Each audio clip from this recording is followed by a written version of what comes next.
ধরুন আপনার সামনে একটি পত্রিকা রয়েছে।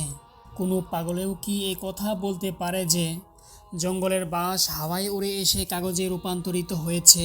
এরপর সেই কাগজগুলো বর্ষা, বৃষ্টি ও ভূমিকম্পের দ্বারা সঠিক নিরূপণে কাটিং হয়েছে।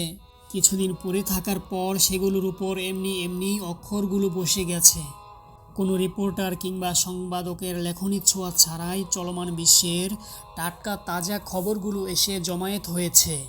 তারপর হকার কিংবা ডাক মাধ্যম ছাড়াই বাতাসের প্রবল এক ঝাপটায় সেই পত্রিকা আমার নাস্তার টেবিলে এসে পড়েছে। আশ্চর্যের বিষয়, নির্দ্বিধায় আমরা মেনে নেই যে সামান্য থেকে সামান্য একটি ট্যাবলয়েড সাইজের পত্রিকাও একদল নিরলস সাংবাদিক, একগুচ্ছ কম্পিউটার এবং সুবিশাল একটি অফিসে কাজ হওয়া ছাড়া বের হতে পারে না। পত্রিকা ছাপার মেশিনটির নানাবিধ পার্টস দেখে আশ্চর্যান্বিত হয়ে আমরা কপালে হাত তুলি। কিন্তু কখনো কি ভেবে দেখেছি যে মানবদেহের কুদরতি মেশিনে কত কি পরিমাণ পার্টস ফিটিং করা আছে? শিরা উপশিরাগুলো কি সুন্দরভাবে সজ্জিত।